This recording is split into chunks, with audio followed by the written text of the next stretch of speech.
Hi, this is Asim from Archicodes. Currently, I'm doing Masters of Architecture in Advanced Architectural Design.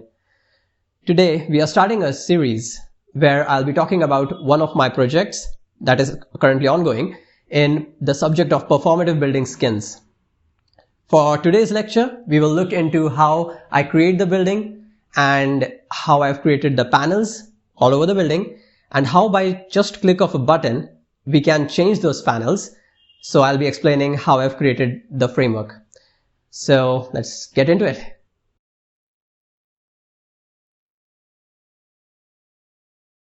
So this is the base model that I've brought from CAD Mapper.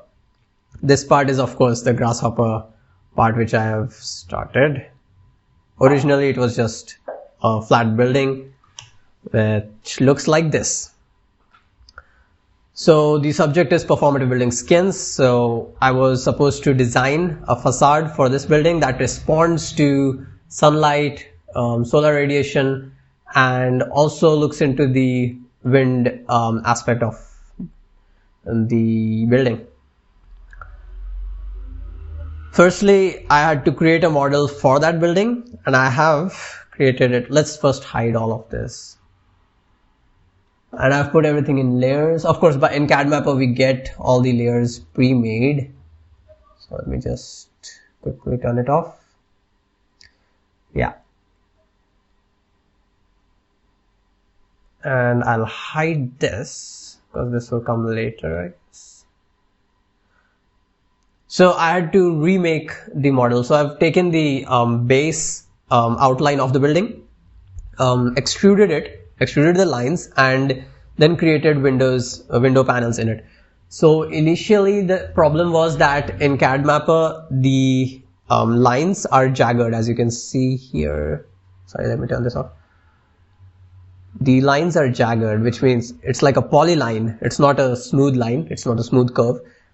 And these were not of same segments, same distances, same measures. And how I was creating the windows was dividing those segments into 10 parts, which created a problem because the longer segments would have longer windows, which was not the case. So I converted into a smooth curve. So it was just a fine error that I corrected. And we can hide this as well.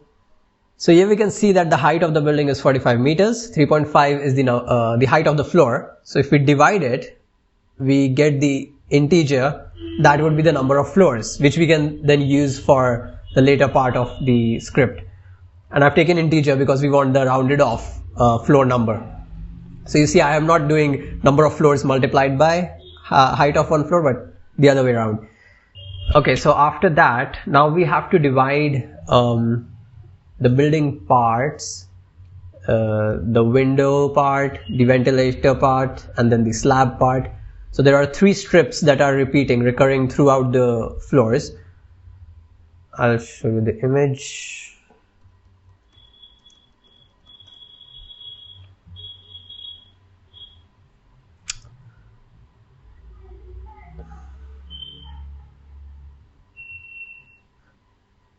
So this is the image of the building. As you can see, it's a curve and it is not segmented as a polyline. This is another image. And we can see that there are different layers. The window part, there is the window part, and then there is the concrete slabs, and then the ventilator parts that are recurring. We have done the same in my case. Just turn them on.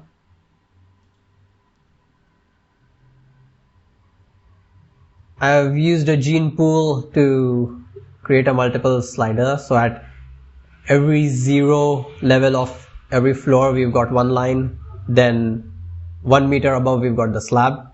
So if I change this, we can see the width of slab changing. And then at 1.5, so there's a 0.5 meter strip of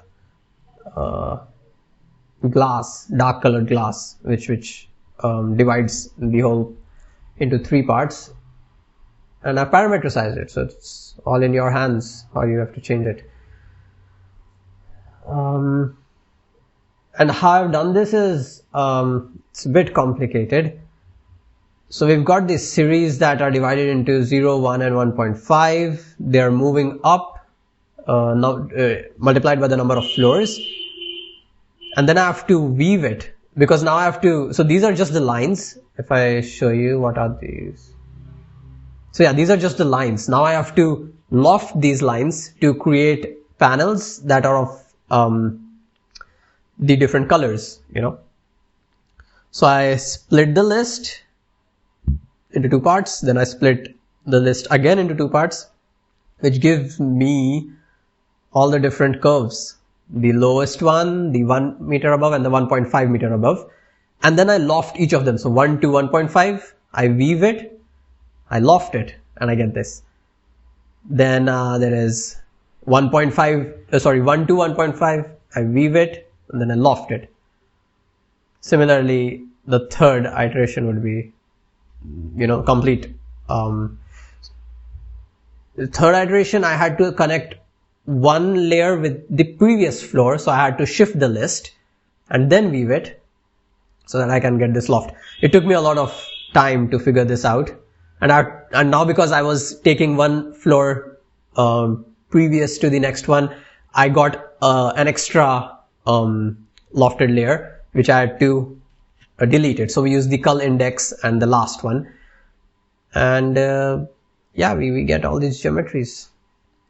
And if we combine all of them, we get this entire building. And if you want to play with the sliders, we can just change the height of the building, the thickness of the slabs, number of floors, height of floors, height of the entire building. So because there is this integer, the building does not increase in height incrementally. So if I'm saying 66 meters, it is not 66, it is actually 65, because it has divided it by 3.5 and then the rounded off number tells me the height of the building. And yeah, this took me a while, but it worked out. So let's keep it back to 45. So this is just the base building, and I wanted to make sure this was really clean and really easy to work with. Also, what I've just done is only created these strips. There are no, you know, the vertical parts of the windows added to it, for which we simply create lines that divides the curve into 4 parts and then divide them into 10 parts each, which is uniform, which makes it uniform. So you see there is this divide curve, and I've divided by 10. And so, okay, this is the initial curve. I've exploded it into different parts. And then I divide the curve into 10 parts each, and then just create lines and extrude it to the height of the building. Number of floors multiplied by the height of the floor, not the direct height of the building. Cool. So we can actually change that as well. You see it's expanding, contracting. Alright, and now we create the panels. So my idea is to create panels that rotate according to the sun path, and also if it is cloudy, they open up. So there will be LDR attached to it that would open up the panels. And I'm using again the same curve. I explode it. I offset it out. Wait. The curve, explode it, offset it out by 1.5 meters. Then I move it up to take care of the slab height, because the panel would only cover the windows. I divide those into 5 because each panel will be covering 4 windows, 2 horizontally and 2 vertically. So that's why I've divided it by 5. But but for windows I divided by 10. And now I had to actually have these panels all stitched together. So I divided it and then used this points trim curve, so if there are a series of points, it will take alternate points and then give you a dashed sequence of curves. So I took 2 sequences and then weaved them. There's this and there's that one. I weave them to get a uniform one. So all these curves are now separated out. I checked the length or something. I got their middle point that is required for the hinge, for the panels to rotate around. Also, I used the midpoint for a very crucial aspect that I'll talk about in just a minute. I extrude it. The base design, if it's just a straight line, it's gonna extrude up from that midpoint. And then we can simply rotate it. You see it can rotate. So this rotation, I'm yet to work on how to connect it with the solar sun path. Yeah, we'll do that. And where am I getting this geometry from? That is another long process, but I'll first finish this and then I'll get to it. So okay, so whatever the geometry is, it extrudes, it can rotate. Then you simply linear array it to the height of the building, to the number of floors it has, and we get the final outcome, which is the panels. And similarly, we can use the midpoint to create the hinge. So these black part would be the hinges. Let me rotate it again to see. So yeah, this is pretty simple. The interesting part is how by just a click of a button we can change all the panels. So for example, I can have this type of panels, these type of panels. Yeah, so these are like right angle 90 degrees panels. If we cut it off at 0.7 meters offset, what's this? Oh, sorry. 0.7 meters offset, then they look like this. There are slight changes. You see, I'm just like flattening it out and see what works. So why did I do this? So that I can easily, quickly run the simulations and see what panel works the best for this building through CFD, solar radiation analysis. What is the form that works the best?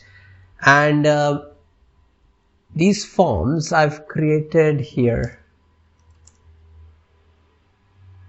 Yeah, this is the table. I'll explode it up. So this is the original 140 degrees, 120 degrees, 90 degrees panels that will be extruding up. And then there is an offset that I'm taking from the flanged end.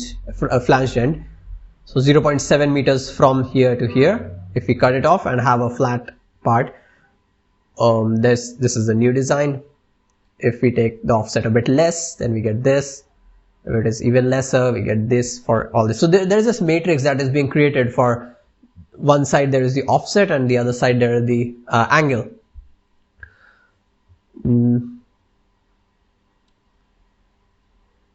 And what this does is it selects the required offset and the required angle automatically from this table and applies it to the entirety of the building. So there are several methods to go about it. You could use Path Mapper.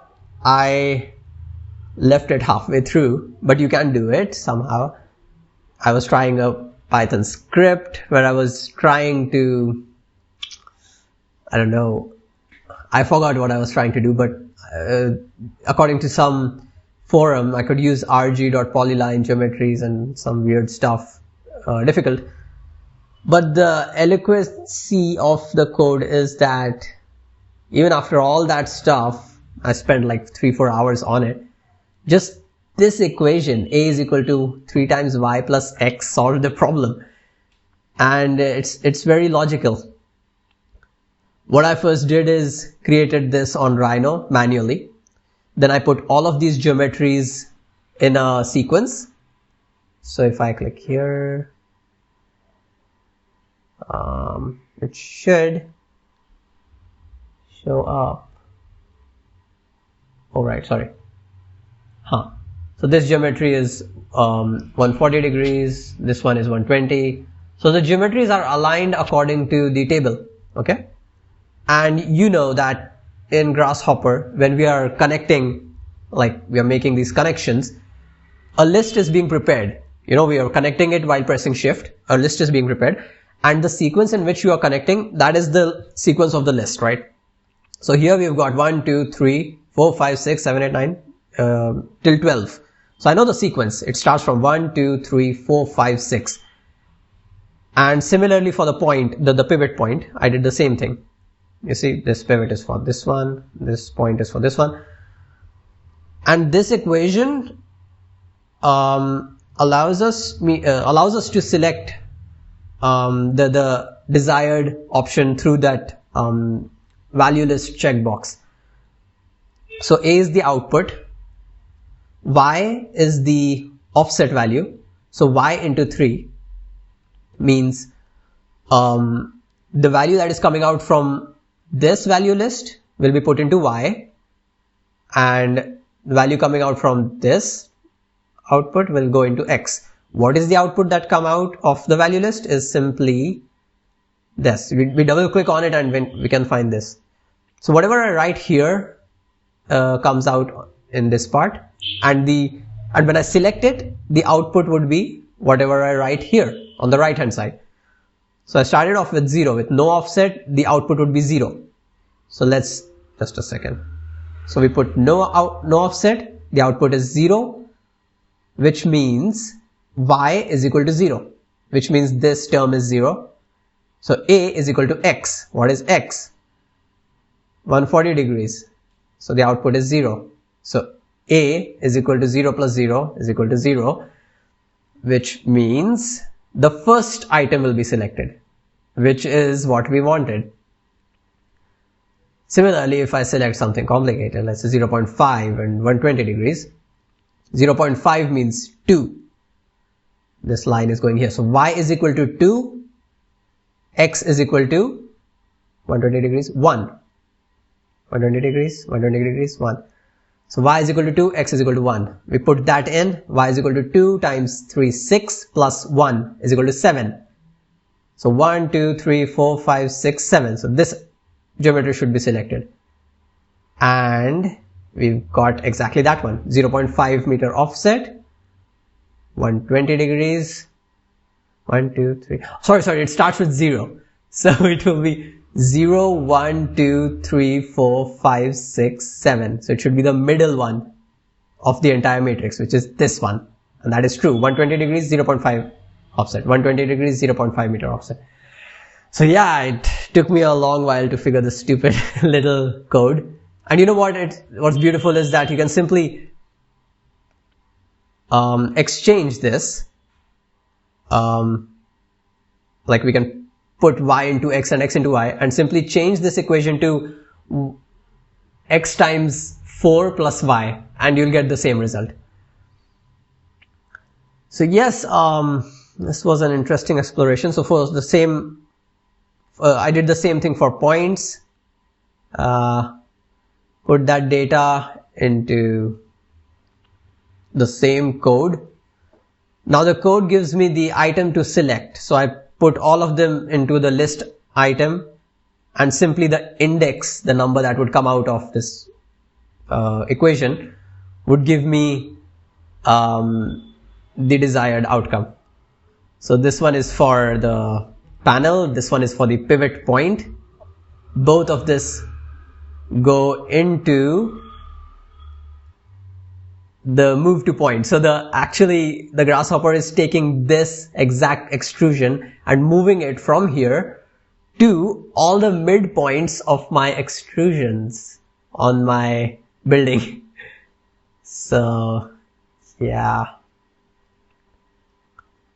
Sorry, let me get into the perspective mode. So it is taking it from here and then moving it to here. And then we can rotate it and do whatever we want to. That's how it works.